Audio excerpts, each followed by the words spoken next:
What's up, y'all? Kelly Clarkson with Wayfair. My favorite thing about the holidays? Decking out my whole house. It's not a competition, but if it was, well, I'd win the season with Wayfair. Outdoor inflatable Santa? Got it on Wayfair. Trees, lights, and ornaments? Wayfair. Hosting must-haves like dining sets, beds, sheets, and towels? Wayfair. For everything in your style delivered with fast and free shipping, visit wayfair.com or the Wayfair app to win the season. But again, it's not a competition. Wayfair, every style, every home.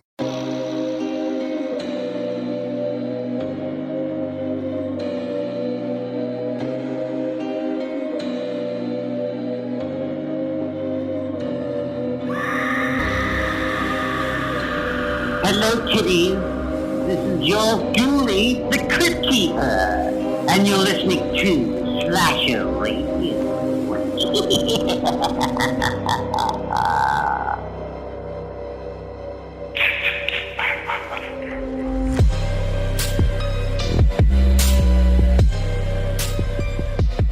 Welcome to Slasher Radio with the host Mikey Bones, Rob Humphrey, and Kat Valor. Hello, ladies and gentlemen.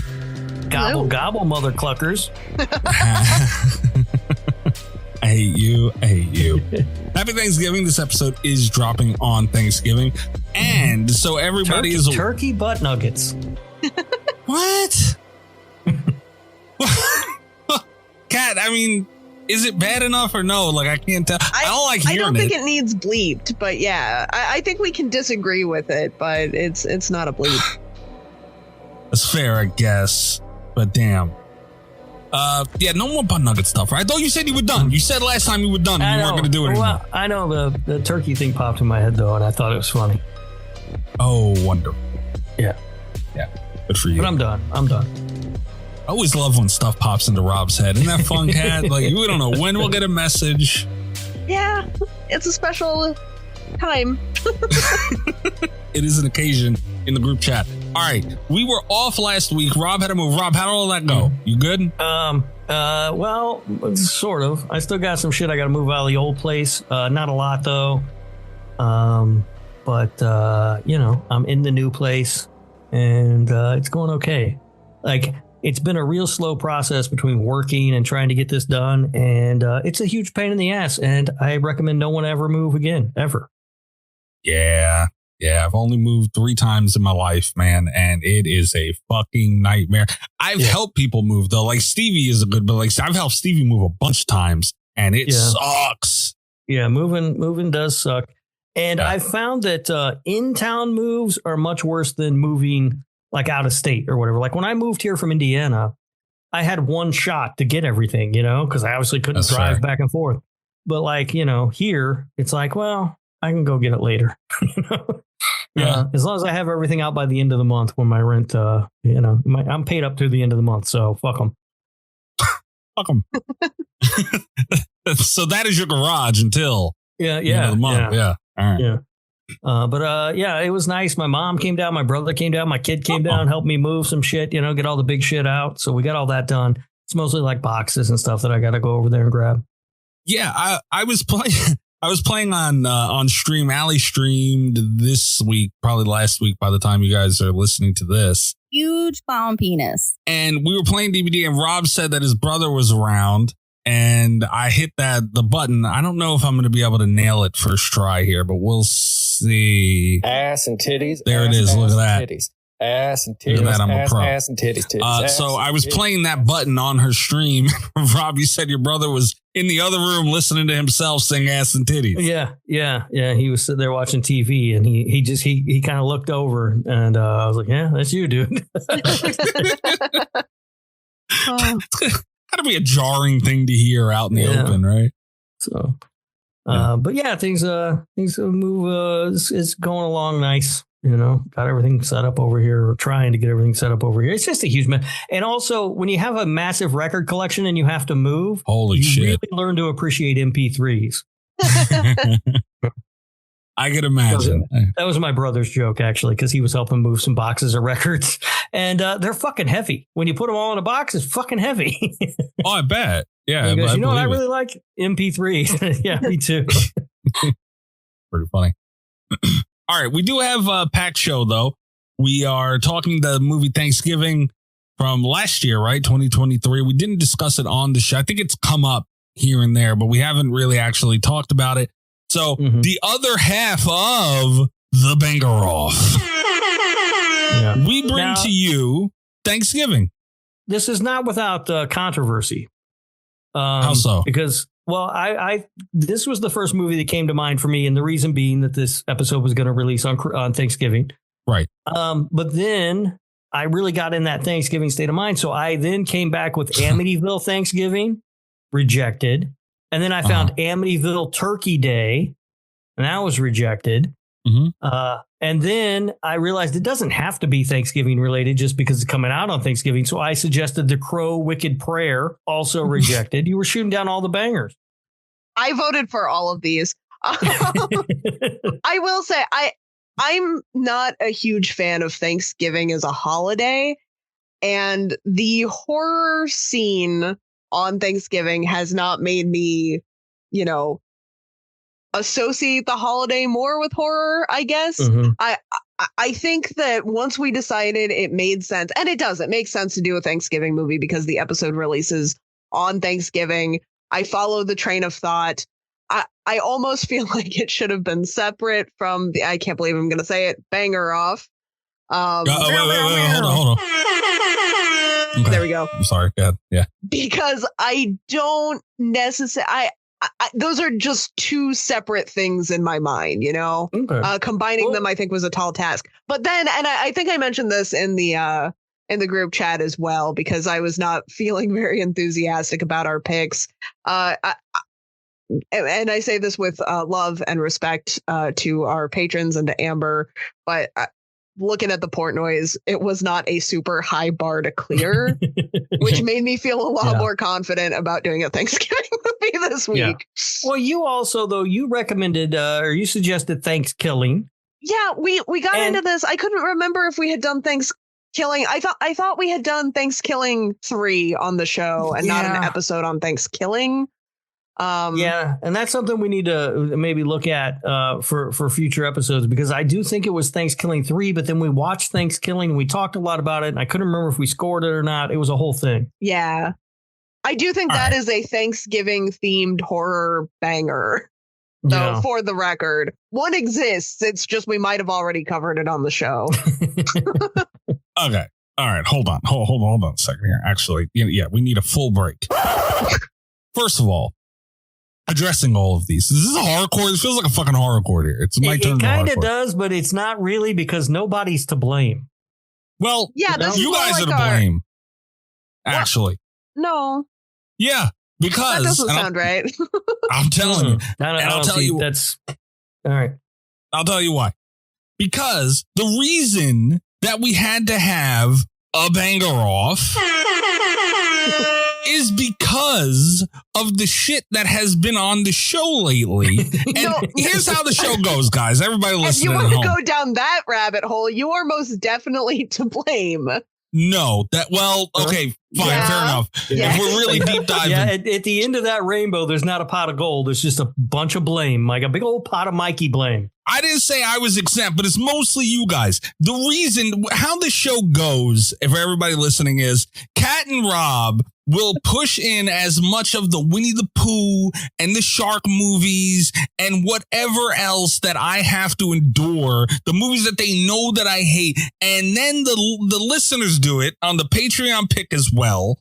And then we have another wave of that, which, usually is what happens. And yes, the ring thing is very unfortunate. And I understand if you deep dive it enough, it leads back to me. Understood. But still, at the end of the day, someone had to make a responsible decision here saying, all right, we got to talk about something that doesn't fucking suck.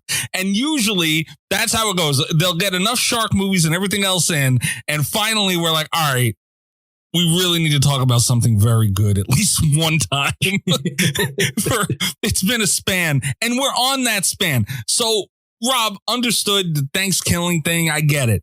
But you have to understand the timing of this is very poor because we needed a Banger Off. Yeah, but Thanksgiving is a certified banger. No, it's not. It's the type of movies that make us have to have Banger Offs. That's the thing. We'll see. Also, when it comes to just a word of warning to the patrons, to the patrons, when it comes to this year's Christmas, I've been reading a book about Christmas horror movies, and I have got a bunch. Okay. So they better bring their A game. Okay, hold on a second here. 219, Rob said Christmas. Okay. Yeah, no, we told you last week if you said it again, it was going to be bleeped. I thought I could say Christmas and not Christmas circle. Okay. 220. And remember, I've talked about how I'm going to forget one, and I forgot to save the notepad that I was typing it on. And I had to go back in the week before last week and look for you saying Christmas. And I didn't even remember what it was. Hard to believe I forgot Christmas understood, but still, that's what happened. Well, that's what it's called. I don't know what you want me to do. All right. Well, no, that's not what it's called. We're not revisiting. We're not having this conversation again in December. If you didn't want me to say it, you shouldn't have titled it that. That's all I'm saying. God damn it. I'm not going to go down that road with you. All right. We got drink roll call coming up. We're talking Thanksgiving later, as I mentioned, and text message as well. So we got a lot of stuff to get into here. What are you guys drinking this evening? I've got a nice diet Pepsi with some spiced rum in it, and it's delicious. Okay. I am drinking and I always forget the name of it, man. The pink lemonade from Barstool, Rob, is what I'm drinking. Oh, that's the pink sissy. That is not what it's called. For I sure. do forget the name of it, though. Anyone could just Google pink lemonade, Barstool, if they want to figure out the liquor it is. Also, just know that it's to piss Rob off. And I had a little bit in my freezer. So I was like, why not? I did add extra vodka into this and a splash of cranberry juice. I thought I had like some type of lemonade I could throw in there to balance. Did not. So yeah. How's it taste with all that extra shit in there? I put too much vodka in it, but effective. All right. Yeah. Nice. Yeah. Kat, what about you? I don't know what I'm having. Hell of a deal. That means you're way too drunk. If you don't know what you're drinking. Earlier today, I bet you're wondering how I got here. Earlier today, my mom was like, I'm going to mull some apple cider. And I'm like, that sounds delicious. I'm going to have some of that. And I had several glasses of it before I knew there was alcohol in there. And she's like, you might want to take it easy on the apple cider. And I'm like, yeah, okay, mom. She's like, no, really. So I don't know what kind of alcohol is in here. It's good, though. It's really tasty. I had her make me more for the podcast. So she's making her own cider. Are you Amish? What? No, she bought the cider. She she mulled it on the stove with like spices and some kind of liquor, I guess. That still sounds Amish to me. That's some super white shit, honestly. Is what that is. That's some white. What's going on over there? You could just buy hard cider. It's got like cinnamon and caramel, and you know, it's tasty. Yeah, it sounds good. I don't know what's going on with it, but hell of a deal. All right, we do have also a text message this week. Text messages are read by Ghostface, and excuse me. 917-397-KILL is the number that you can send a text message or voicemail to. Trace the call. It's coming from inside the house. 917-397-5455. The voicemails get played on the show and we will discuss them. Anything horror related or show related. Any text messages get read by Ghostface. So here is Ghostface with the text message for this week.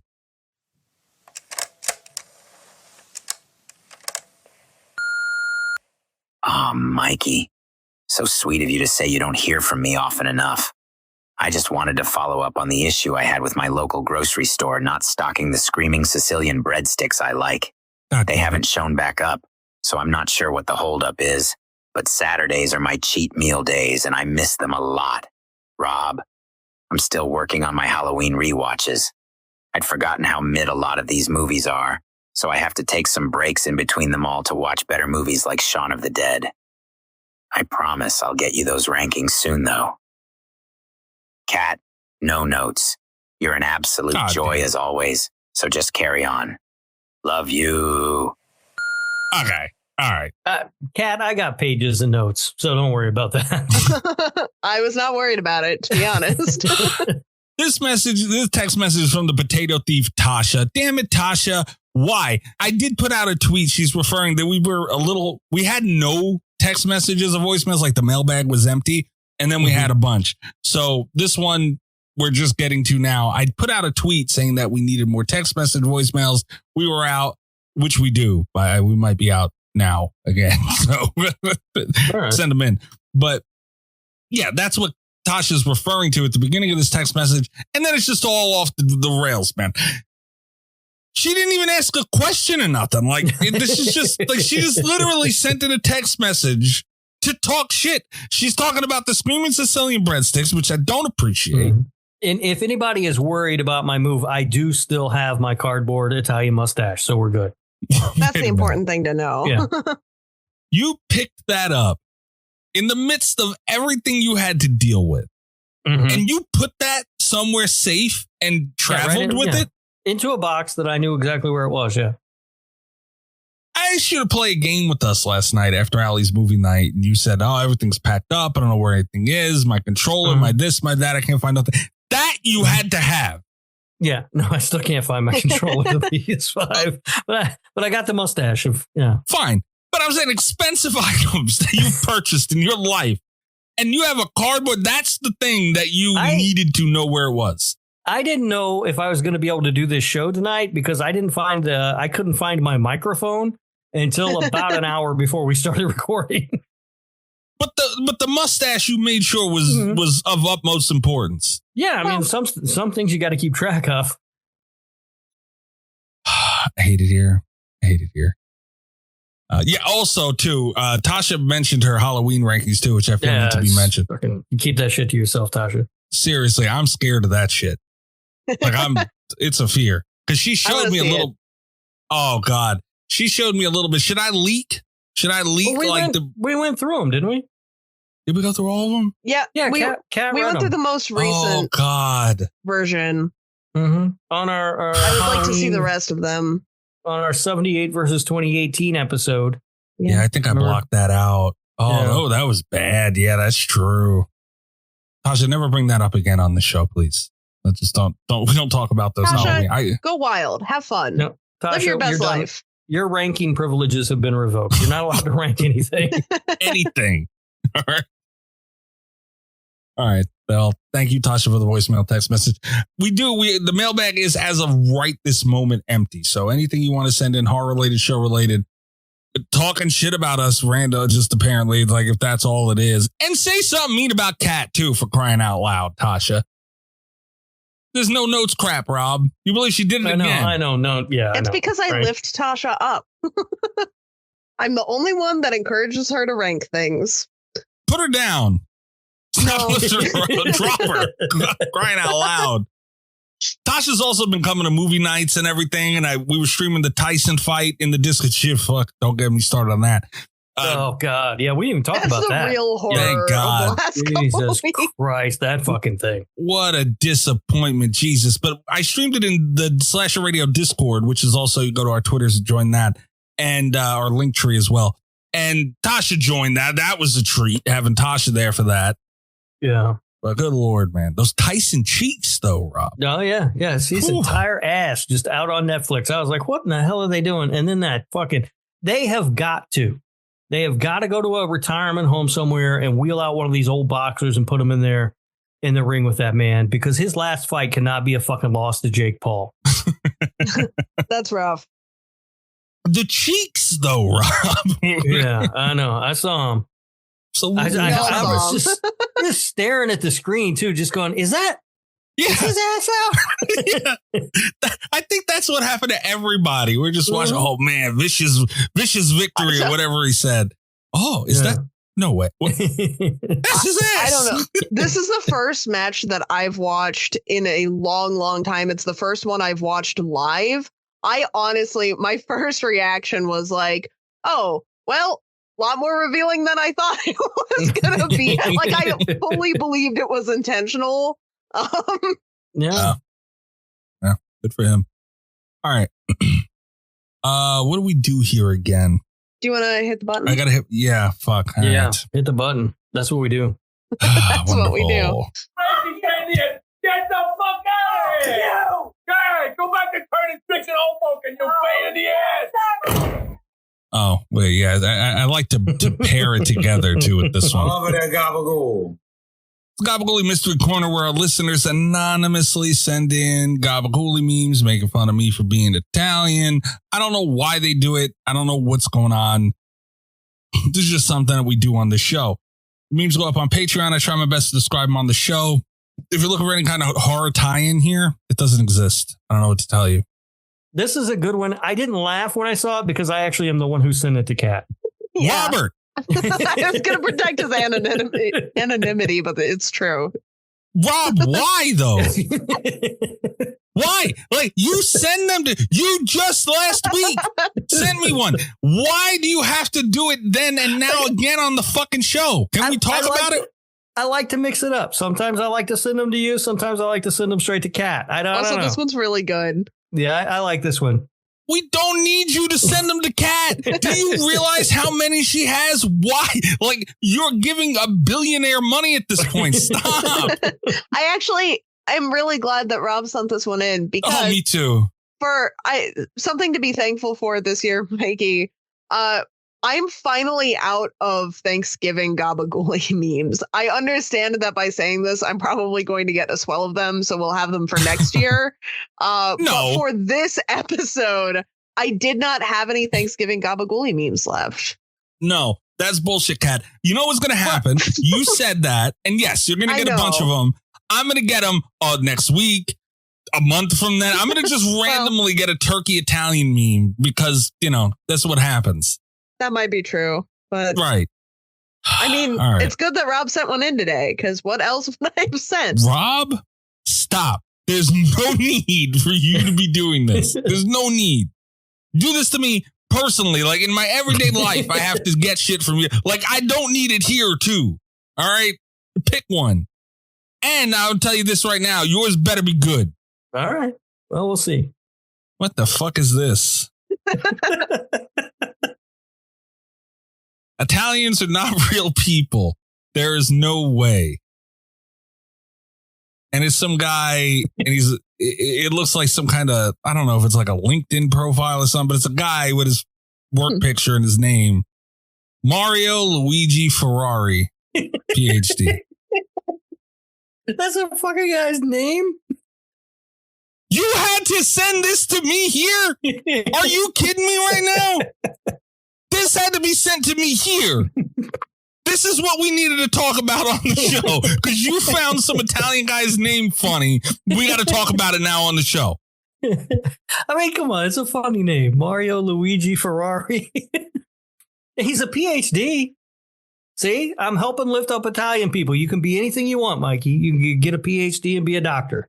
Yeah, so really he's Dr. Mario Luigi Ferrari. You know what? You know something? Listen, I've been doing something, and I think only like 2 people know about it, maybe 3. Uh-oh. I've been doing something that is blasphemy to Italian people. And I'm not going to tell you motherfuckers what it is until I feel like you deserve it. And if we have to do come on, this is a terrible meme. It's not even funny. Come on, it's hilarious. It is not funny. So no, now here starts week 1 that I don't tell you about, and I'll have you know it is a fucking gold mine for shit that you like this. The Slasher Radio office has like a big countdown that's like 0 days since last offensive Italian meme. Oh yeah. It's painted on the outside of the fucking building at this point. It's just going to stay there. But yeah, no. And it's not even like, I don't know, just fucking earn it. Like, yeah, I understand. Right. These memes, we have so many. It's not like it's going to stop. And me but you doing want me something. To send good ones is what I'm hearing. Right. Earn it. If we're going to do it, earn it. Like this, especially from you, Rob, is absolutely ridiculous that I got this meme. There's no fucking way. There's no way. I was a big fan of that one. I found it very funny. It's awful. This might be like someone's email signature, honestly. Fuck. this show is also impacting my life. We have like a big family group chat that my dad has started sending Italian memes into. No way. And because he knows about the segment, like he's in on the joke. Oh, but great. the rest of my extended family does not listen to the show. They were not in on the joke. No one explained it to them past like Cat is mildly racist to Italians. Yeah, not mildly. Like, I love my family so much because they all just accepted it at face value and have also started sending Italian memes. Jesus Christ. This is how it starts. Like, got on board. This is how racism starts. This is how it all started. It's just a little bit. It only takes one person and everyone piles on. You see what you're doing? I feel kind of bad about it, but it's also very funny.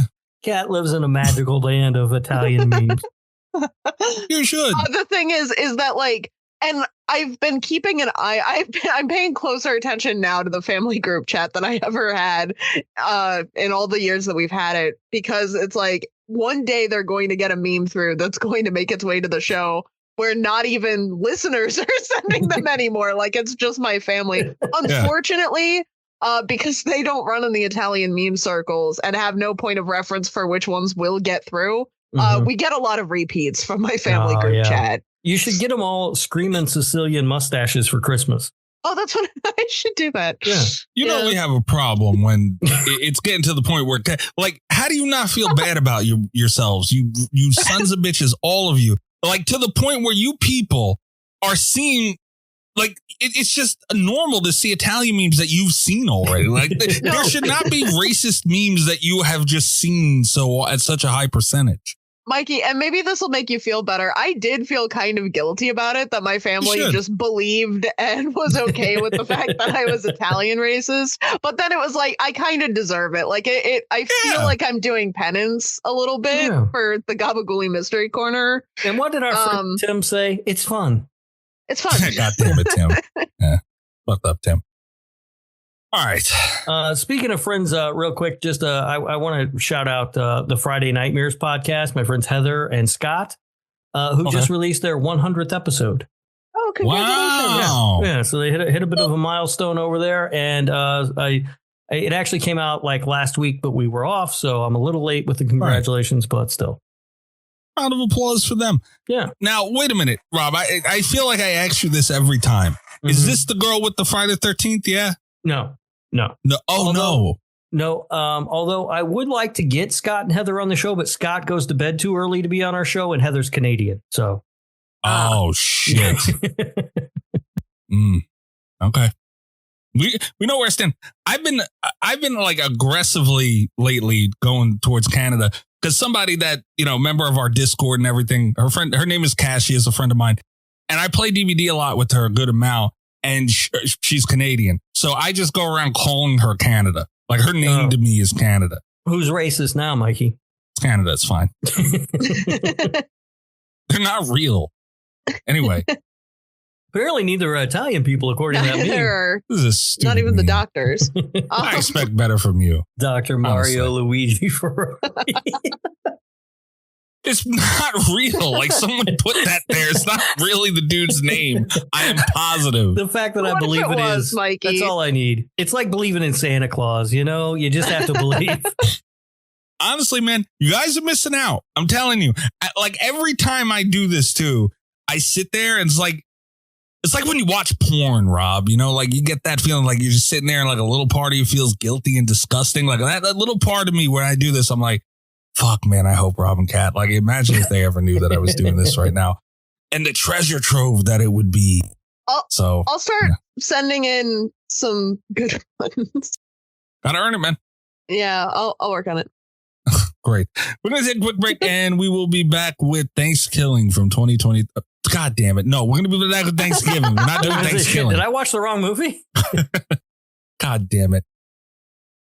Hey, what's What's up, y'all? Kelly Clarkson with Wayfair. My favorite thing about the holidays? Decking out my whole house. It's not a competition, but if it was, well, I'd win the season with Wayfair. Outdoor inflatable Santa? Got it on Wayfair. Trees, lights, and ornaments? Wayfair. Hosting must-haves like dining sets, beds, sheets, and towels? Wayfair. For everything in your style delivered with fast and free shipping, visit wayfair.com or the Wayfair app to win the season. But again, it's not a competition. Wayfair, every style, every home. Feeling the AI anxiety? From questions to job security to cybersecurity and everything in between, it's easy to feel overwhelmed with the rate of AI innovation. Enter Area, the enterprise AI orchestration and security platform built to boost your confidence. With Area, you don't have to compromise between speed and innovation or security and governance. Quickly deploy AI without cutting corners on compliance. Give your teams the confidence to adopt AI with Area. Ready to eliminate your AI anxiety? Visit Area.com to get started for free today. That's AIRIA.com. I'm so excited to tell you about Delete Me, the sponsor of this podcast. Have you ever Googled yourself? It's so frustrating that things like our name, email address, phone number, and even the list of our relatives are being sold online by data brokers. This poses a considerable threat to our privacy, especially if our personal info ends up in the hands of scammers or stalkers. I wanted to put an end to this, which is why I went to joindeleteme.com and signed up for Delete Me. Delete Me's privacy experts comb through the countless data broker websites looking for places your data shouldn't be, remove it, and send you a report on what they've done. They do this all year round, so I don't have to think about it. Since I opened my Delete Me account, I feel better knowing my info isn't easily available online to be used against me for fraud, harassment, or identity theft. You can get 20% off your Delete Me plan when you go to joindeleteme.com/protect. Go to joindeleteme.com/protect. That's joindeleteme.com/protect.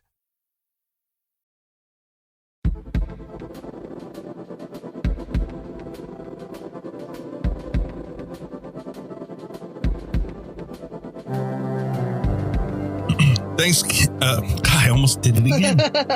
Thanksgiving 2023. This is kind of a big movie. We were a little strapped with, we talked about the banger off. We were a little strapped with Thanksgiving. It literally, this episode releases on the day of Thanksgiving. Yeah. So, we didn't look far enough ahead to notice that. And here we are with a banger off. But I feel like, we didn't have, like Kat said earlier, we didn't have a very high bar to meet. But I feel like this, regardless, it's the perfect movie for this because it's literally a Thanksgiving movie. And it's also it's kind of a, when this came out, this movie last year, when it came out, was a big deal. Yeah. Can I give opening thoughts for this one? Sure. Because I feel like I'm about to be kind of a buzzkill, and I want to explain my reasoning here. And it's no secret because I was kind of a buzzkill in the group chat. I don't like Thanksgiving movies that much. So there's that coming into it. But also when this movie came out last year, I've had really high hopes for it. I was on the Grindhouse is a Thanksgiving movie. Give us a full-length movie from that trailer. I've been pro Thanksgiving for a long, long time. And then I got really mad at the distributor right before it came out to theater. So I ended up not seeing this one in the theater. I had to wait for it to come to streaming. By the time it had hit streaming services, it was hyped up so much. And I was I watched it and it's it was okay. I had gotten too excited about it. And then it's you know what? No, because I wanted this movie to be good and I believed in it. And my hopes got too high, but I'm going to sit. I'm going to let it, stew for a full year and I'm going to give it another shot. And then we chose it as the movie that was going to be our banger. And I was my hopes are too high again. There's no fucking way.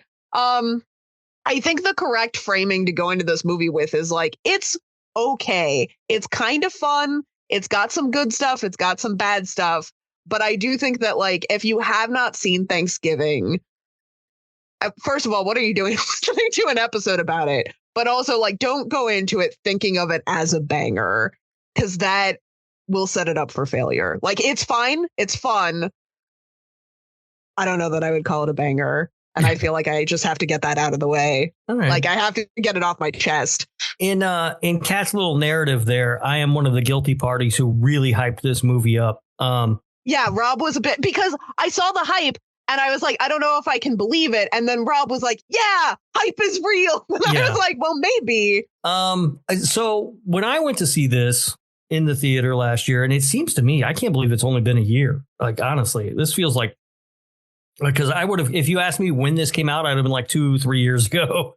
But anyway, when I saw it in theaters, I had very low expectations. I didn't think it was going to be very good. And it's a fun slasher movie. And I feel like we don't get enough fun slasher movie. Like the next slasher movie that I remember seeing in theaters was Founders Day. And that fucking sucks. You know, it's just like, we don't get enough fun slasher movies that are well done.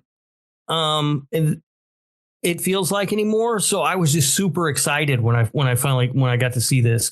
So yeah, I was really, I think I overhyped it a lot. I was more excited about it coming out of the theater than I was the second time I watched it. I think this is the third time I watched it for the show.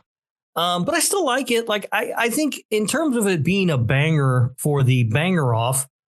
Hold on. I got you here. There you go. I think that it qualifies only in the sense that it's a big title. It's a movie a lot of people saw. It's a movie a lot of people really liked.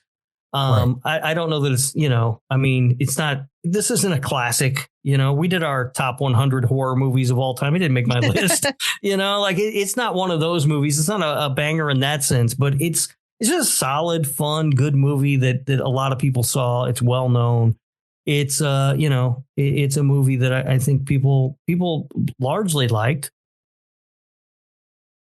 It's Eli Roth too, which is that's the point of a banger. Like when I use it in that sense for the show, it's like, all right, we need something that people are probably going to listen to, and that's really as far as something like that goes. Yeah. But Eli Roth, like the hype for this movie, it was really big, and that was mostly because of Eli Roth. And anytime his name gets attached to something, it gets a lot more attention. Whether or not it lived up to it, man, for what it was, for a Thanksgiving horror movie, sure. Like, how do you make a Thanksgiving horror movie? Like, there is nothing entertaining. Like, there's no pop value in fucking like Pilgrims. I'm glad turkey. You asked, because the answer is Thanksgiving. I mean, but that's that outrageous. Movie exists, we have it. But that movie's outright. Like, you can't make a serious movie, like a serious slasher. Like Thanksgiving isn't a slasher. Like that's, I don't know what the fuck it is. I mean, I feel expand like on the idea that Thanksgiving is a serious slasher, though, because I feel like I have some objection to that. I feel like Thanksgiving is a turkey slasher. Also that, yeah. Yeah, but I think that this one is an interesting mix because I think there is a lot of campiness in Thanksgiving. But enough to make it, in my opinion, a really fun movie. Like, I enjoyed watching it today. Again, it's not a movie that is, gonna be an all-time classic or anything, but I think it's fun. I think they made an interesting choice to go away from the Grindhouse aesthetic for it, because it is based on, the Grindhouse trailer. And I think that was the right choice, because I think a lot of times that gets old, like with the machete thing. Like, that's fine, but I don't really like those movies. I'll tell you now, though, I probably would have liked this a lot better if they had committed to that. I think it would have gotten really old. Like, I don't think that you take that trailer and expand it to a 90-minute movie that it's going to be interesting or good. You're not going to make the return that this made on something like it took $15 million. You got to make money back for that. There's a sequel coming to this, right? Isn't there going to be a sequel? Is there?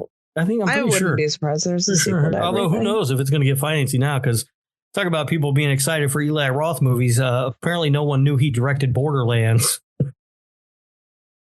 I was going to say it was a really weird time for me because I was going to bring up Borderlands when we were talking about Eli Roth movies. And then it's like, no, because that had such an ingrained fan base in gamers. It was a weird time to have like a game group and be the one person that is like more into Eli Roth than Borderlands. Yeah, I think because that was the reason I watched it. And you watched it? Yeah, you were one of the people that watched. That thing got crushed. I just looked it up. The budget of $120 million, box office $33 million. Yeah, that's what it gets. You lose that kind of money, you might not get to make a sequel to your Thanksgiving slasher film. I actually know a lot of people that did go to see it as well, because I know a lot of people that were big fans of the game. Yeah, you know, so I knew nothing about the game and I didn't give a shit about it, so I didn't go see it. And I was the only person there like, this sucks as an Eli Roth movie. And everyone's like, Cat, shut up. Nobody knows who Eli Roth is. And I'm like, I feel like more people. He's the bigger half of this equation. But then it's like, is that true? Or do I just spend so much time in horror circles that I don't know what is and is not, mainstream anymore? Yeah. Well, we have that debate about Art the Clown all the time, right? Although, Mikey, I was talking to my mom on the phone. She said she was watching Terrifier. See? Yeah, I told you. Art's getting there. He's making progress. If my mom's watching Terrifier, he's the word's getting out. But as far as Borderlands goes, I also feel like he wasn't super committed to that movie, and I don't think I put it in the trivia for this film. But he had his second director, his assistant director, whatever the hell it's called, do a bunch of reshoots for Borderlands while he was working on this movie. Like he just left and went to work on this movie. Well, so I wonder how committed he really was to that film. That's fair. Yeah, I don't know, man. It had the campiness in there for sure. I mean, the guy's killing people with a bunch of Thanksgiving things. Even the thing that you hold the corn on the cob with, like everything. That was great. There are a lot of really fun kills in here, and they're ridiculous, right? Like, I mean, a woman, the dumpster lid slams on a woman and it cuts her in half. That's never going to happen, right? It's a dumpster lid. It's not a guillotine, but it's still great. Who cares? I care a little bit, not about the realism. I don't care that much about that. It's a slasher. I'm here to have fun and goof off a little bit. I do feel like the kills were really rushed, though. And I don't quite understand why, because there were a lot of them. They were fun. They were creative, but I feel like we just didn't spend that time on them, and they felt paced out. It's hard to complain about there being too many kills in a slasher movie. They felt paced out very evenly, though, there was not a lot of weight put on certain kills over others, or I felt kind of like they were just like something shiny that they were dangling in front of the audience so that we would keep paying attention to stuff. It could be. It worked for me. That was a shiny thing. But I think the cool thing about this, or the interesting thing about this movie, really, though, is what we don't, a lot of times, what I'm taking away from these kills isn't really the kill itself. Like Mikey just mentioned the corn holder things, but that's not what kills the girl. Right. It's just something that happens. She gets killed a few minutes later with the saw, or the dumpster lady. The best thing about that kill is the freezer thing that happens before, she tries to climb into the dumpster. Yeah. So it's interesting that there's like sort of memorable stuff that aren't really the kills, just sort of the stuff that leads up to it. That dumpster thing pissed me off, though. I was fine with it. It's dumb, but I loved everything. Again, it's the campiness of it. So it's fine. I was fine with it. That made me so mad. Those things are literally flimsy plastic. That was the only spot where I was like, okay, I don't know. You can't do that. And everything before it was great. Like, you could have killed her anyway, or had I don't know. It was just, but there were other unrealistic things in there. And that's why I'm in a weird spot with it, because I'm okay with so much of it. That one was so egregious, though. I was like, holy shit, dude. Yeah, but I think there's enough fun to be had in the kills. There's the trampoline kill, which was really good. The trampoline kill. One of my notes, I didn't take a lot of notes on this because it's fun, it's silly, it's hard to take notes and have them make a lot of sense, without feeling like I'm being super nitpicky. One of the nitpicks I did have was with the trampoline scene, because that's just objectively a cool kill. It was my favorite like kill in the movie. If we take out stuff that just leads up to it, it was maybe my favorite kill anyway. I think the blood looked really great. I think the death looked really great. It also illustrated something that really bothers me about this movie, though, in that it alternates between having these like really polished, beautiful gore effects and also being like a complete cartoon of itself. Like, I wish they had chosen a lane and kind of stuck with it more. While she's bouncing and the knife is like slicing her up, that looked fantastic. And then, you know, she falls down to the ground and there's that like comically red blood like all over the uniform. And it's like, that felt like a parody movie to me, like not even like a horror comedy. That felt full like scary movie style. It was it was silly. It was too silly. It had both. I mean, it was a lot of that. But, you know, the tone of the movie overall, performances and the script, like it was, you know, even the killer himself, even though he was doing those things that were, you know, some of it absurd, there was just such a brutality about him and a quickness. And like they even mentioned he might be military, and like he was just so precise and aggressive and to the point, which I enjoyed a lot. But I feel like that it had a mixture of both things in there, which I liked. I think more movies should do that. Yeah. I like it for tone. I don't like it for effects. Like, I feel like you should be realistic or cartoonish or, you know, I don't like both. I don't like that it's both. And it's kind of the same thing with the opening scene. The trampoline one was the one that I wrote down.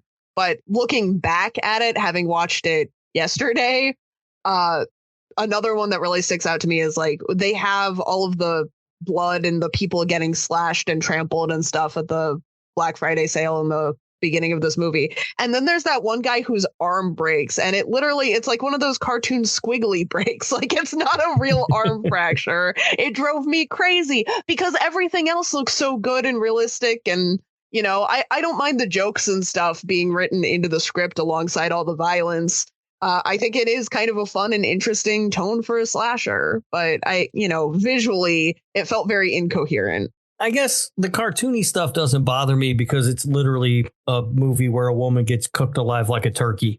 You know what I mean? Like, if I'm going to buy that premise, then I'll just go with the other cartoony looking stuff. Like, it didn't bother me at all.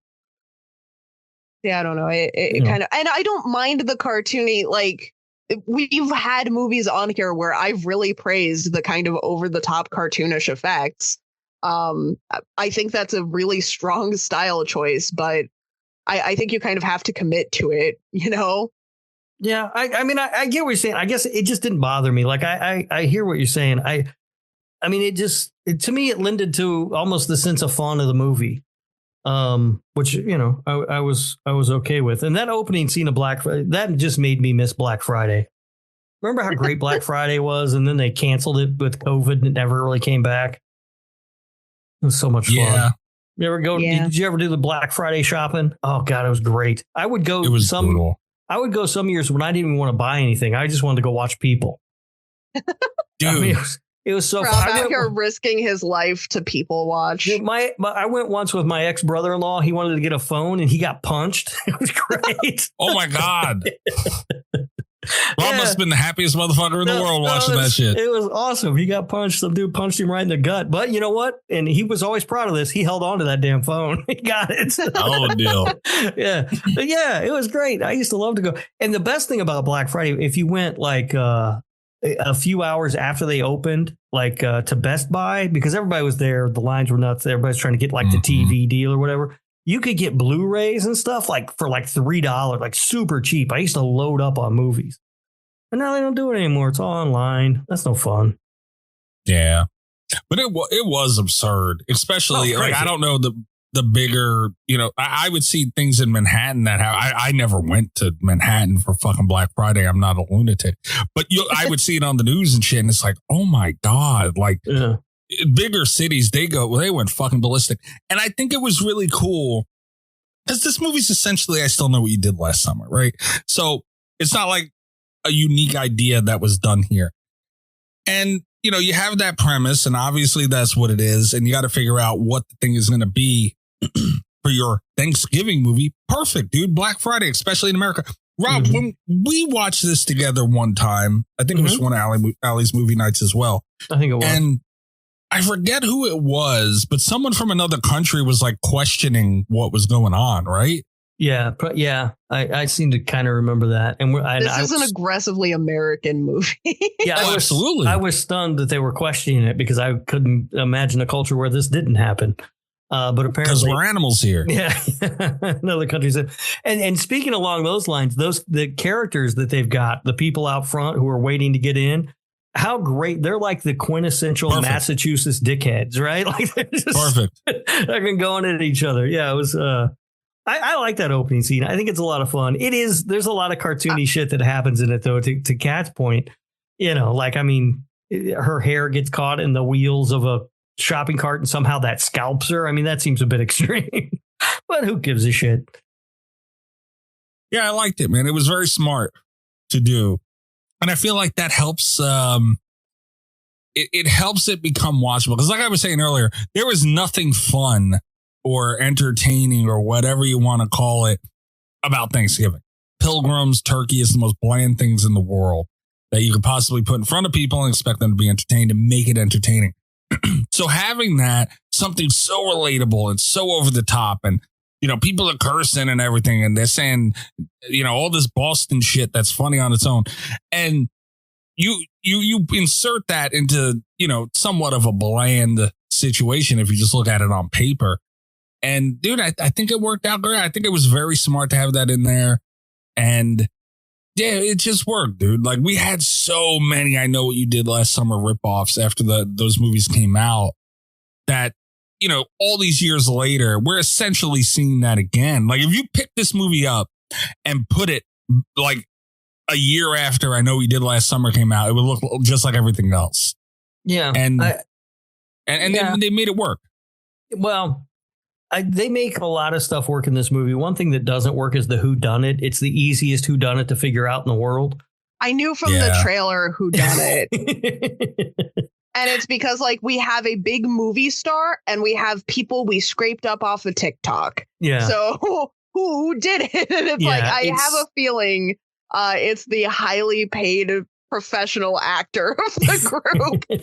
Yeah, it's not hard to figure out. But again, even that doesn't bother me because it's just fun. I really have a good time with this movie. Like, again, I owned up to overhyping it. I did overhype it the first time I saw it because I was super excited that it was even good when I came out of the theater. But I still like it. I still think it's a good movie. I did too, man. I did too. We don't kind of, you were touching on a little bit earlier, Rob. We don't get good slashers anymore. We just don't. Like, I mean, not to say don't, but it's rare that they're good. Have you seen Founders Day? Like I said, I'm not saying I'm not saying that so it doesn't happen. Not that that's one of the examples. It is not. No, it is not. But it does happen. Like Terrifier. Well, I mean, that kind of dips into other stuff, but essentially he's a slasher. And man, I was happy it was good. That's it. Like it has problems, sure. It's not like the greatest thing in the world. It's not going to be on like a top slasher list of all time, unless it's Rotten Tomatoes, of course. Their lists are awful. But like it was good though. Like and the kills were awesome because that unfortunately and fortunately in certain circumstances is kind of what the slasher genre has boiled down to. It must have great kills. Yeah. It must. It's just kind of like Friday the 13th. We probably have to blame for that. But it's cool, man. Like it had all of that. And the performances in it were really, I thought it was good. The story was good. The performances didn't take me out of it. I thought it was good all around and it kept me interested in between all the bullshit. Okay. I want so bad, especially because I had wanted this movie for so long. I want to be on the side of this is just like fun and stuff didn't take me out of it. Stuff took me out of it though. Like I've noticed I've been trying to pay more attention to this ever since we did our favorite movie, Buffy the Vampire Slayer, about like what dialogue will and won't take me out of stuff. Because on the one hand, it's like I had a really tough time. You can't pinpoint like any one line of this movie and be like, people don't say that. But we're a year out from the movie and the dialogue already does feel kind of dated. You know, it never had that timeless feel to it. I wrote it down as the Waffle House cringe of Uncanny Valley. Because Waffle House cringe is just like, it's one of those, I could see someone maybe still saying that today, but you put it in combination with all the other stuff that people are saying in this, and it's just like, it felt very unnatural. And I think part of that is the cast also. They had Addison Rae, I don't think can act. I'm just going to come out and say that. And I think it was kind of a stunt casted, you know, like, look at this thing. And they kind of tried to appeal more to her audience, I think, with the dialogue than like people that were going to want to watch this movie in a few years without questioning the script choices. I didn't feel any of that, man. I thought that, I mean, like I said, they're not winning awards or nothing, and I'm not saying that, but I thought they were good. You know, they kind of took me out of it. I feel like the performances were fine for what this movie is. Like they're not this movie to me is get some popcorn, turn your brain off, and just enjoy it. Yeah. And that's the only mindset. Like that's the only mindset that you can really enjoy this movie in, I think. And honestly, it kind of forced that because normally when we watch movies for the show, I'm watching it with a little more critical eye. But this one, I kind of was just enjoying and having a good time with. And I don't think the performances are super bad. Like, I don't know who this Addison Rae, I don't know. I didn't know who she was until this movie came out, and I couldn't pick her out of a lineup. I didn't know until way after. I'm old and don't give a shit. You know what I mean? Yeah. But I didn't think anybody really stood out as like super bad in the movie. Nobody was great either, though. I was going to say, I feel like there are a couple of actors that were better than everyone else, and it made me less charitable toward the vast majority of the cast. Okay. I mean, that happens. We talk about that on the Nick fucking Wu Cage cast all the time. Like all the time. Everybody has to sort of be at the same level. And if they're not, and I don't feel like everybody was. I feel like the one saving grace, and I did actually, this sounds like a scathing criticism, but it's not. One thing that really worked for me in this movie, Patrick Dempsey seems like he's having a ton of fun trying to do the accent. I think he does a really bad job. I think it's really inconsistent. But it was the one thing that brought his acting down, I feel like. Because if we had just gotten the full Patrick Dempsey treatment, it would have been hard to watch anybody else. That's really funny, and we'll get to the accent when we get to trivia. But okay. It's funny that you said that. But I feel like he was notably a better actor than a lot of the people on screen. Also, I don't know the actor's name. Scuba was great. I have no notes. Yeah, he did a great job. I mean, I liked a lot of the. My favorite character in this whole movie was McCarty, and I was like, I want a movie about that guy, the guy who owns the gun shop and throws a party every year so teenagers can get drunk. You know, like that guy just seemed like fun. Kicks people out when they don't know who Black Sabbath is. I'm on board. Black Sabbath is a band, Mikey. Yeah. By the way, did that moment make you think of me? No. No, really? I thought for sure I'm like, that's... Made me think of both of you. Yeah, like that's how Rob would have treated me. That's what I thought. I'm like, man, some shit Rob would do. But, disappointed. Actually took that note. Yeah, no, I liked that guy a lot. I mean... There were like a lot of characters listen, there have to be a lot of characters when we're getting this many cool kills.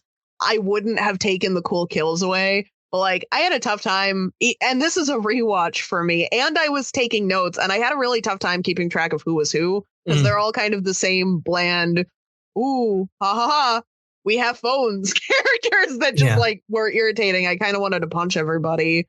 No, I agree with that for 100%. Like the characters in this movie are nothing. Like they're completely interchangeable. Like doing trivia for reading through the trivia for this, and it was like this character name and I was like, I don't know who the fuck that is. And it they're all kind of the same.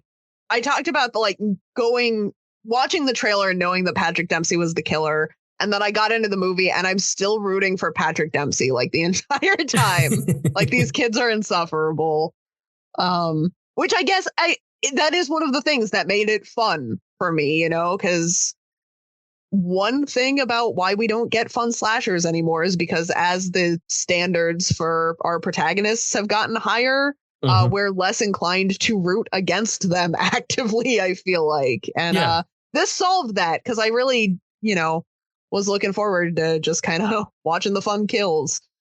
Yeah, I mean, in a lot of ways, it looks real shiny and pretty and everything, but it really is kind of I think in a lot of ways, a throwback to some of the 80s slashers in that sense, and that you are sort of rooting for the killer in a lot of ways, and you're just hoping for fun kills, and it has them.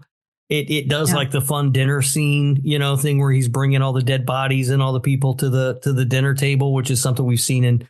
It immediately made me think of like Happy Birthday to You, where she does the same thing. I don't know. I just had a lot of fun with it. It's not a great movie. Like I know that, but it's it's a lot of fun. And I think that's kind of what it was trying to be. And if you do what you were set out to do, I mean, that's worth something.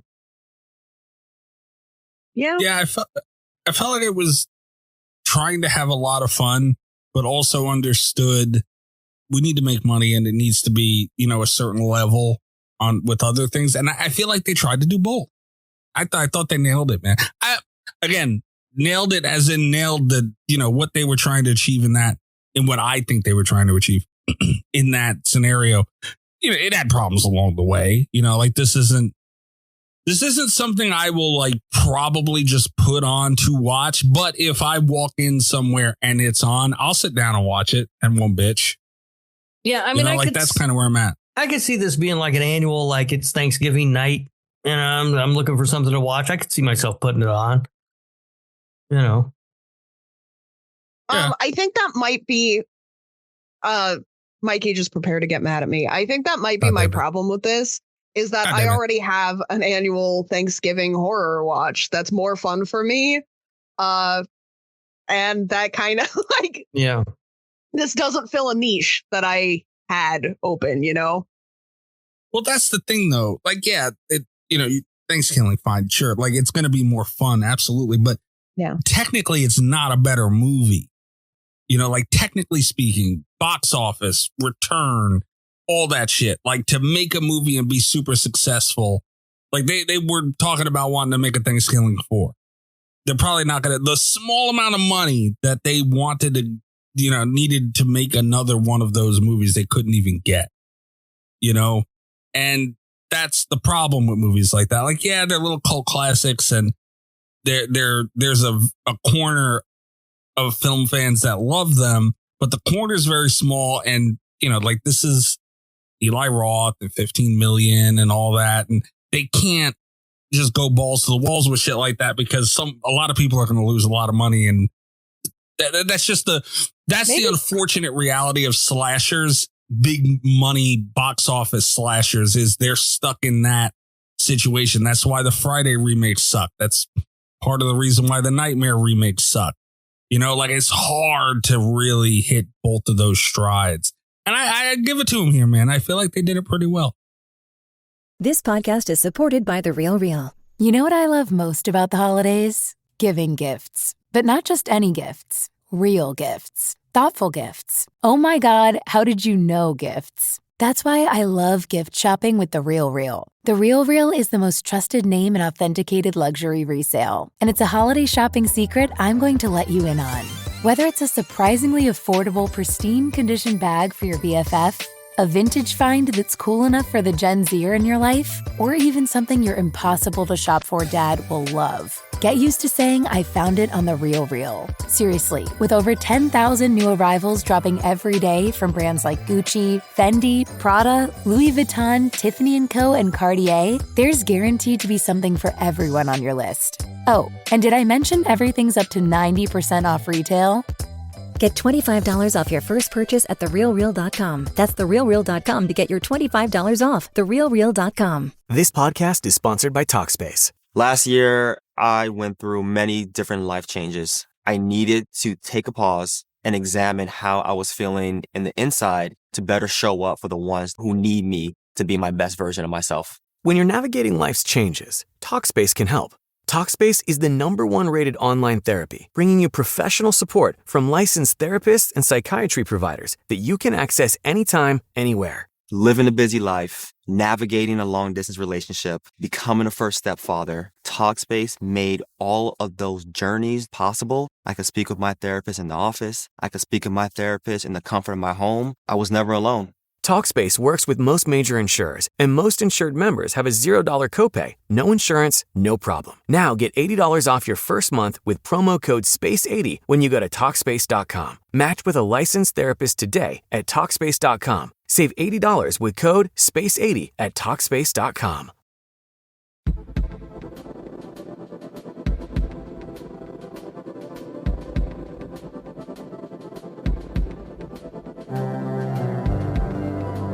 Maybe I just wanted them to do, and again, this isn't fair because I'm here and I'm trying to look at the movie that they gave me, and I think it's very polished and fun, and it made its money back, and good for Eli Roth for doing that out of a thing that was basically a long-running practical joke. Like, it's very impressive, but I think just having had a vision of this movie, I wouldn't, and seeing where it came from as as like a gag concept from a fake film trailer, I wouldn't have minded if this had been less polished and more silly and cartoonish. And honestly, I hate to say it, but more like Thanksgiving. Like, just do it on a shoestring budget.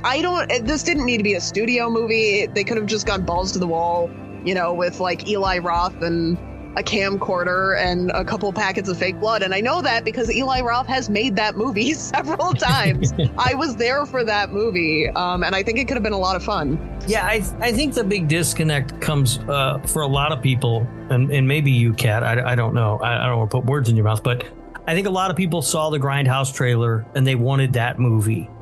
I think that's the movie I wanted. And we didn't get that movie. I'm okay with not getting that movie because I was never on board that train anyway. Like, I wasn't super excited for a Thanksgiving movie. Like, I like the trailer. It's a fun little thing, but I was just kind of like, I don't know that this is really a movie, So I wasn't super on board with that, but I know a lot of people were for like years waiting for that Thanksgiving movie. And I could see if I was part of that group, I would be disappointed with this movie that we got.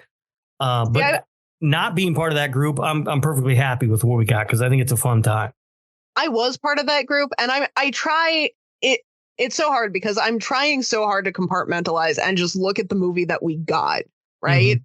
But I have no need for the movie we got. I have a need for the trailer, I guess. All right. I mean, I have no need for honestly either one of them. I mean, if this movie didn't exist, my life wouldn't be any different. But it's a lot of fun, I was happy that we got it, and I enjoyed it. But yeah, I was never like, I remember the trailer and I liked it. It was fun, but when the movie wasn't that, I was perfectly happy with that as well. And I don't blame Eli Roth either, man. Like.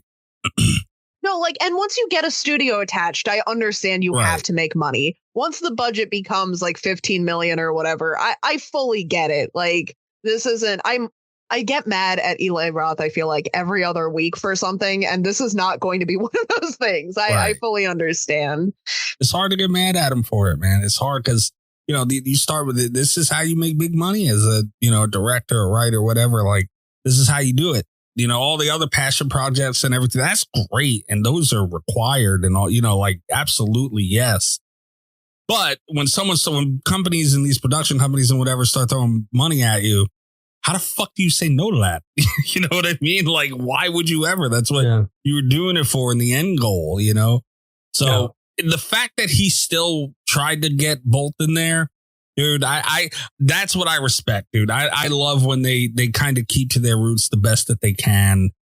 And, I do respect Eli Roth for that, at least, Yeah, Eli Roth is very hit or miss for me as a director. This is one of his hits. For me, Cabin Fever, not so much, but this one I like. Yeah. All right, are we ready to get into reviews and stuff? I wanted to point out one thing that I really loved, because this is sort of an unsung joke in the movie. It's such a funny little moment that doesn't get enough attention. But when after the attack at the school and Bobby, her former boyfriend, puts his jacket on her shoulders and then her new boyfriend shows up and how he just brushes that jacket aside. I laugh every time at that. It's so funny. It's so stupid and petty. But it's one of those little jokes that you just kind of in movies that once you see it, and you realize how funny it is.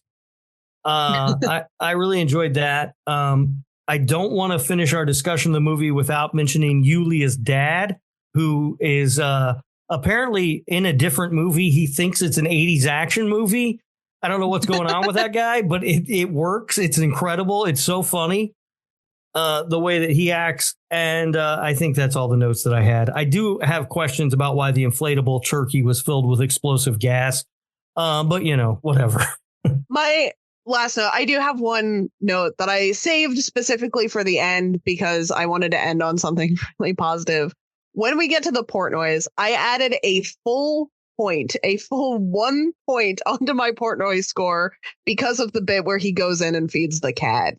Like that is one of the most clever subversions I've ever seen in a horror comedy, I guess.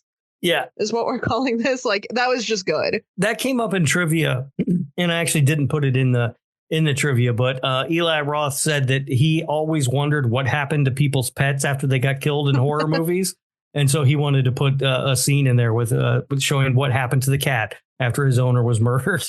Yeah, I liked it, and I love it. As a cat owner, I thought it was very accurate that the cat does not notice the body. It's just like, hey, somebody fed me. All right. So we're ready for reviews and stuff? Yes. Nice. All right. So I didn't get on this train, but as I said at the beginning of this, one of the reasons is because it was very, very hyped up. Most people were on this train. Rotten Tomatoes has an official tomato meter of this, a certified fresh 84%. God damn. I had to double check I was on the right movie because that seems high. I did see in trivia that this is Eli Roth's best received movie. Like that is insane to me. And I've seen other Eli Roth movies, but still, that seems. The popcorn meter is at a 79%. It's crazy to me that critics like this one more than audiences, but there you have it. That's how it goes sometimes. You would think this would be a real audience pleaser. This and something feels critics like would an be audience down on. pleaser. Yeah, because it's not the usually. It's not the kind of movie critics love. Usually when I have a tough time turning that little you're annoyed voice brain off in my head, that's usually my critic side. So when I was watching this, I was like, critics are not going to be kind to this, but they were. They were really, really kind to this. IMDb, of course, has the lowest of these three scores at a 6.2 out of 10. Wow. So we do have a drop off there. Okay. Reviews. First off, we have let me see. Yeah, we have two contenders for the best title award today. One, I like this one. It's super simple. 4 out of 10. Bad. Wait, that's it? Just bad? That's it. Just bad. Okay. He's just done. And another one for the long-running Patrick Dempsey / Grey's Anatomy fans. We have a 6 out of 10. McDreamy's Potluck. All right. Which I really like. I like the idea of someone watching Grey's Anatomy for 26 years and then oh yeah, I'll watch Thanksgiving. Okay, into the proper reviews. We've got 1 out of 10. This is a slapstick, but it isn't even funny. People who rated this a 7 out of 10 owe me €9 for the purchased cinema ticket. This is the worst quote-unquote horror film I've ever seen in a cinema. The Black Friday opening scene is slapstick, which can't be taken seriously at all. Then the entire film turns out to be based on the ridiculous events in that scene. It feels strange that after the opening scene, that could have been part of the Scary Movie franchise, that they put so much weight on it. which I thought was kind of interesting because I had not thought of it that way, but it's a point, I think. Yeah, I mean, it is a point. I don't know. I mean, like I like the opening scene. I think it's a logical point to make sort of the jumping off point for the movie. And yeah, it's a little slapsticky, but it's also kind of fun, right? Like the guy who's got his neck slit open, but all he wants is his waffle iron. Like, I mean, I think it's silly and it's slapsticky, but it also is a commentary about Black Friday and how people behave, right? Or our consumerism in general. Yeah. Yeah. I thought it was smart in a lot of ways. All that stuff. Yeah. The whole Black Friday thing, but also it's a good way to get in a lot of blood and a lot of bodies, like just so like where do you put all those kills that you want to put, because that's the decision you made to go in with a movie like this and just gore it up and give slasher fans what they want. Hell of a deal. Yeah, I'm all there for that. And that's a good way to not muddy the waters of the story you're trying to tell. You just get a lot of the shit in there. Yeah. I mean, the guy's got his neck slashed open. He grabs the waffle iron and then he falls over dead and some lady just grabs it out of his hand. No concern for him at all. I mean, I think that, it's slapsticky. It's kind of funny, but there's also some commentary there. It's not completely empty. Absolutely. We do have a counterpoint with a positive review. I'll go ahead and say this isn't the highest rated review that I found for this, but it was the most glowing in terms of content. This is from IMDb user right on Daddy-O, which fantastic. Nice. No notes. That's amazing. Yeah. 9 out of 10. And the review is titled. This is not the review. This is the title of the review. The best Turkey Day slasher film ever made. The best horror movie of 2023. One of Eli Roth's best productions. Amazing that this all began as a trailer in 2007's Grindhouse. Damn. That's just the title? That is the title of the review. First of all, IMDb, what are you doing with the character limits on titles? I mean, come on. But also, I kind of agree with like 3 of those points. You know what I mean? Yeah. Let's see how many of these you agree with going forward, because we've got a list. This will be one of my favorite Thanksgiving movies going forward. It really will. I will watch this on an annual basis with many of my other favorites around this holiday, which is my favorite holiday, by the way. The movie starts off with one of the most unexpectedly gory and hilarious sequences. Roth bring Roth and not wasting any time. Yeah, well, Do not be late. I don't know what that means either. Do not be late for the beginning of this movie. I love this new character, John Carver. I want a mask. You will too. Next Halloween, everyone will be dressed as the scariest pilgrim ever. This movie is laugh out loud funny. The kills are spectacular. Patrick Dempsey is great, as he always is. The kids are all great. Far superior to the new group of Scream kids we've been given here lately. Whoa. Whoa. Yeah, that's a swing and a miss right there. Can you cock up a candy bar, please, Rob? I don't know. I mean, the guy's missed on some points here. That John Carver thing, I don't think it's a terrible look. It's not great, honestly. And I didn't see anybody dressed up as that for Halloween.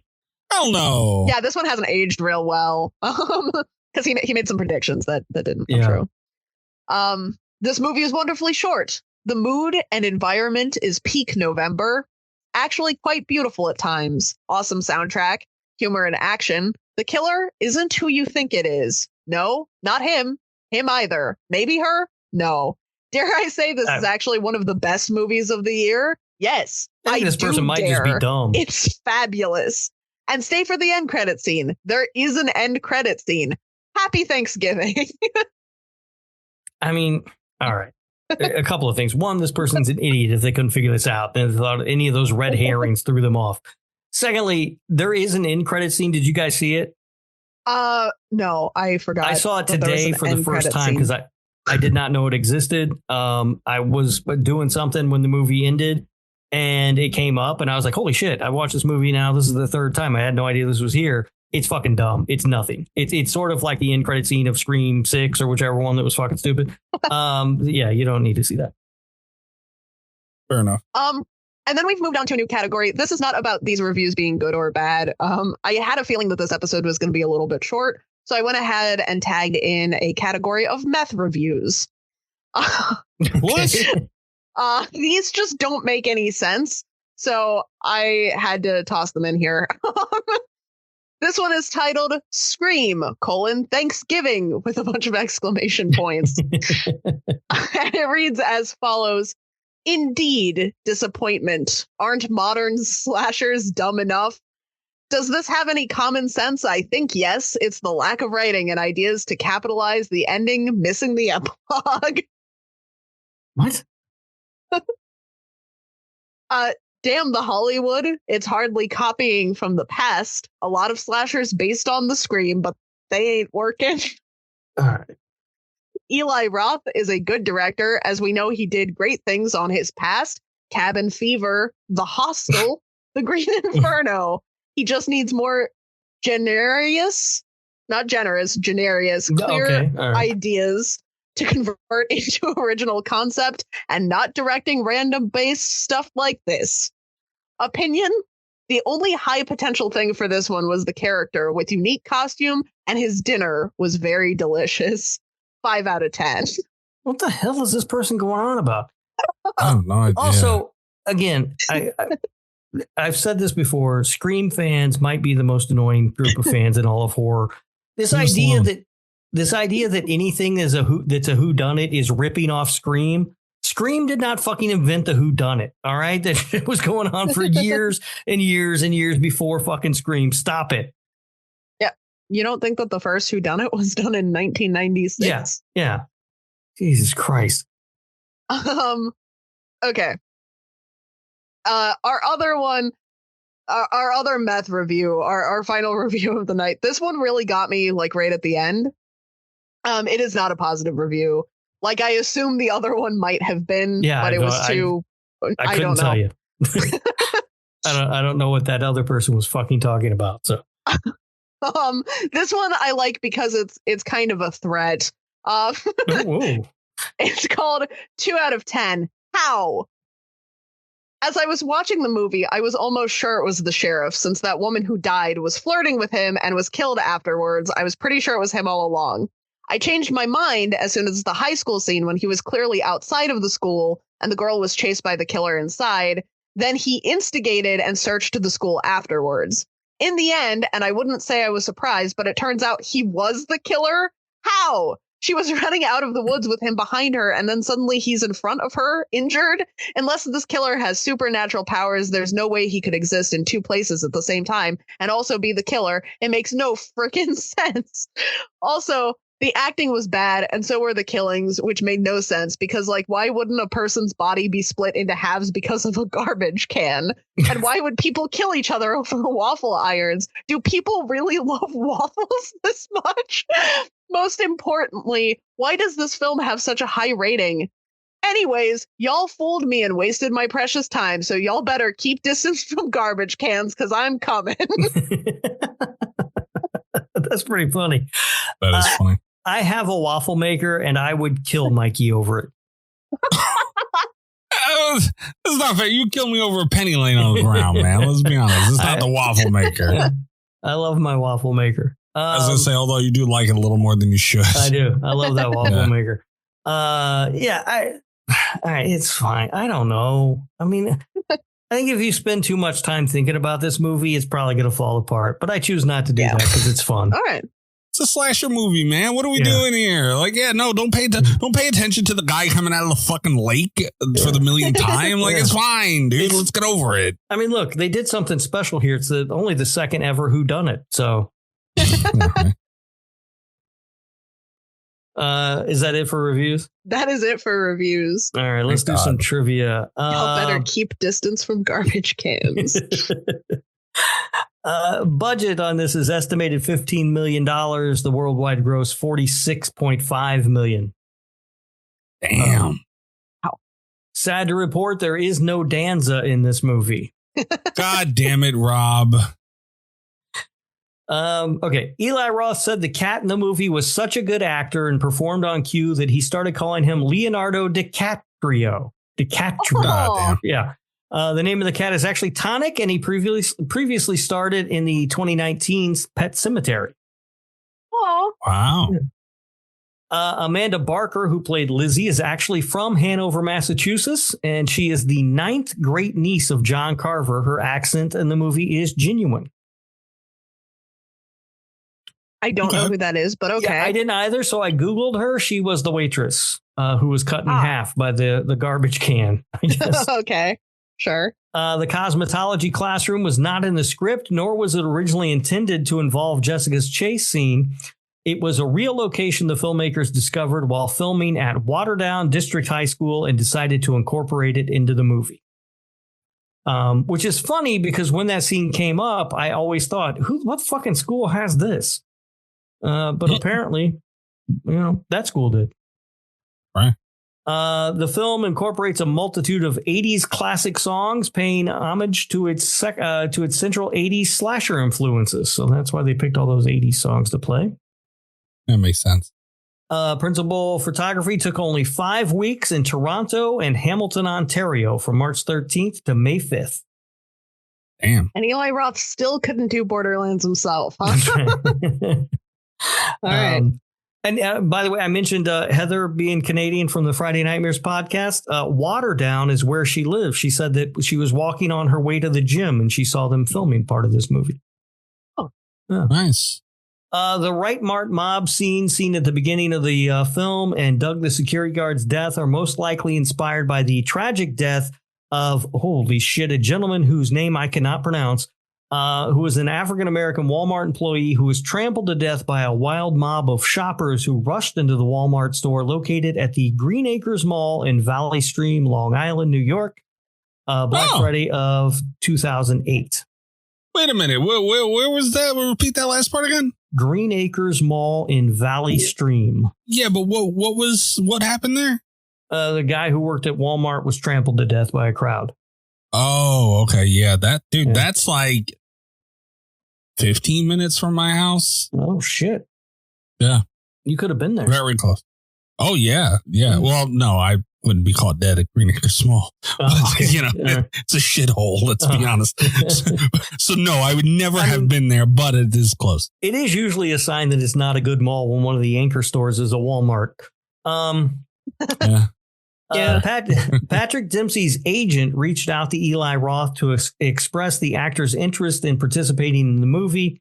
Roth was excited about the idea, but said he didn't know if the production could afford Dempsey's rate. His agent assured him, no, Patrick really wants to do a horror movie. He read the script and he loved it. Dempsey grew up in a small town in Maine, and he was able to use his natural New England accent, which he had been forced to lose when he became an actor. I'm not sure he got it back all the way. I'm going to be honest. It's an interesting thought, though, right?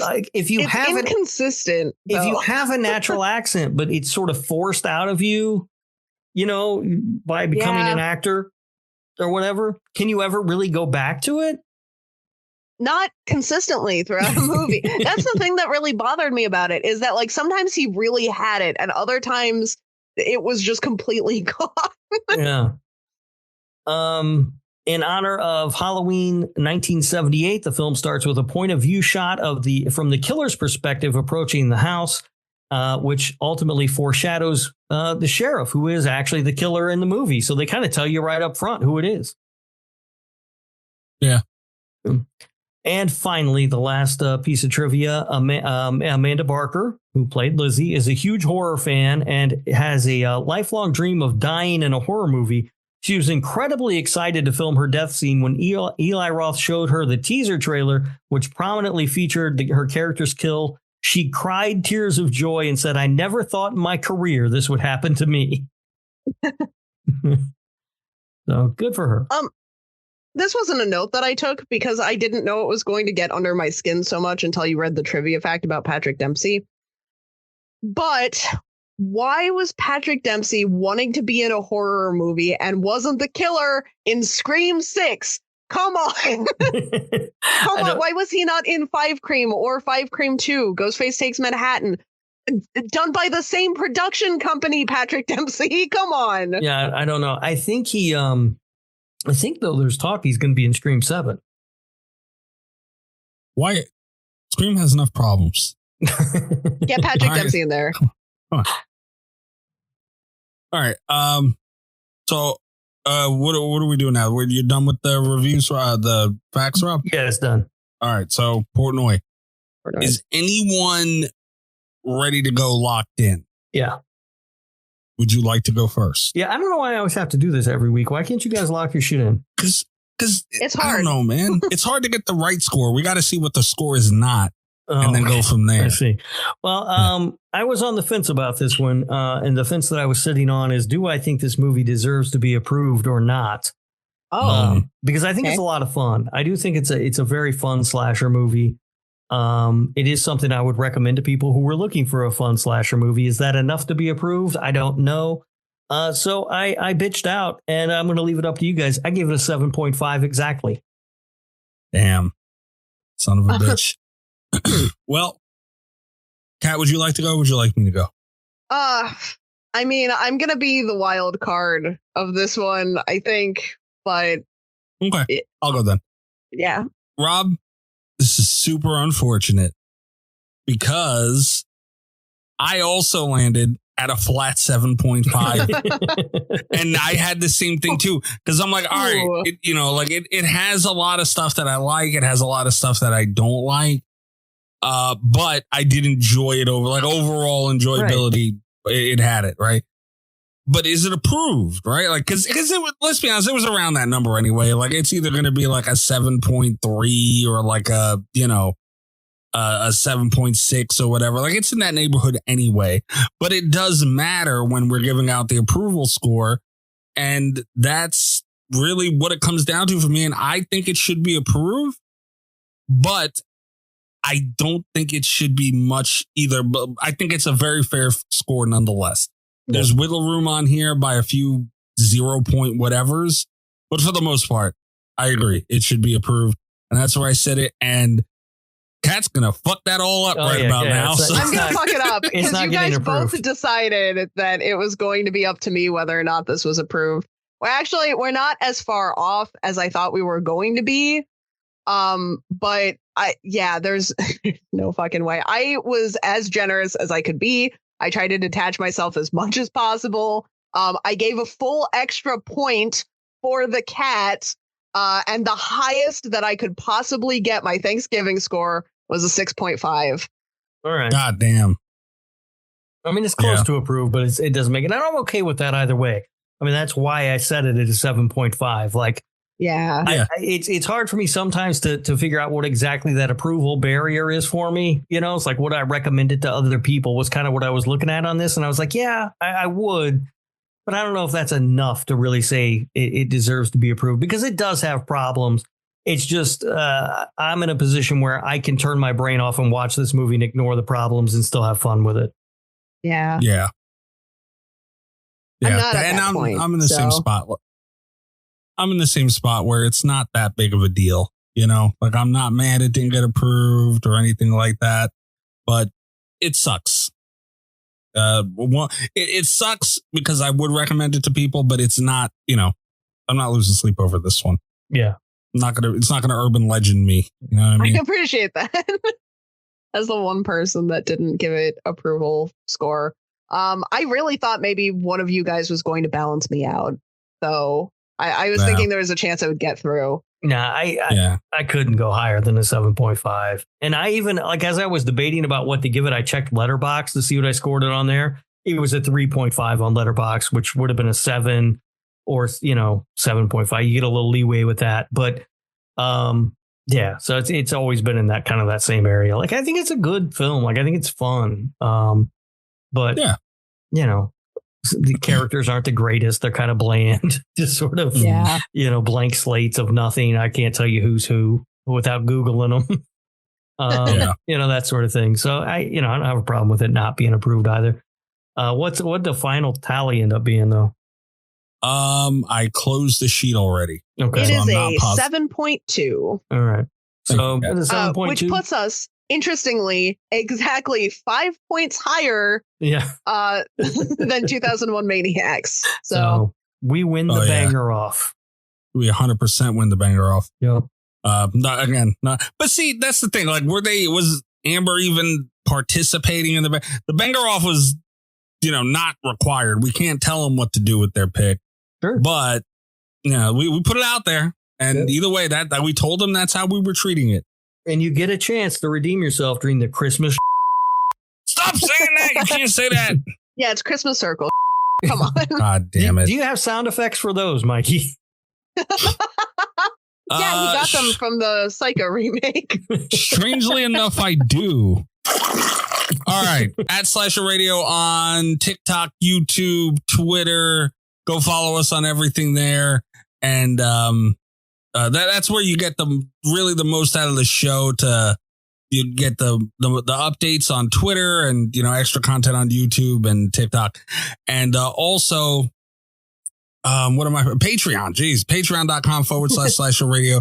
Tiers starting as low as $3 a month. Please go support the show. Also, Patreon did add a feature. They added a feature a while ago where you can get a free trial. I think it was 1 week or 2 weeks. It was 1 week free trial. And now they added another feature where you can gift a subscription. Oh, nice. Oh. Yeah. So keep that in mind.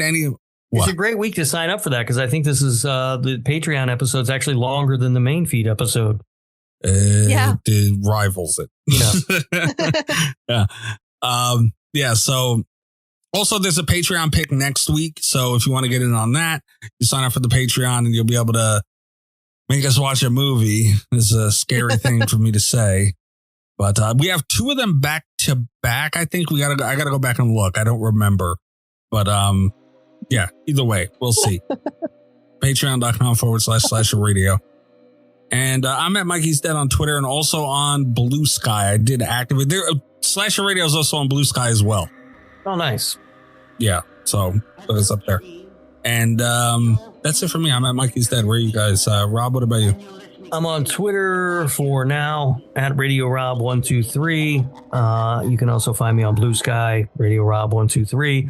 And you can listen to the other show that I do with Kat, the Nick fucking Woo Cagecast. I was moving, so we also took last week off, but we will be back with an episode on the Croods. Everybody wants to hear that. Yeah. I don't know what that is. It's a fucking cartoon. Rob's favorite thing. Nice. All right. Kat, what about you? You can find me on Blue Sky and Instagram and wherever at Kat Valor, CATVOLEUR. You can check out my website, catvalor.com. I just re-released my collection of short stories. That is now available on Amazon. And yeah. Nice. All right, guys. We will be back next week with a Patreon pick. Good night from Slasher Radio. Oy vey. All the best with Slasher Radio podcast.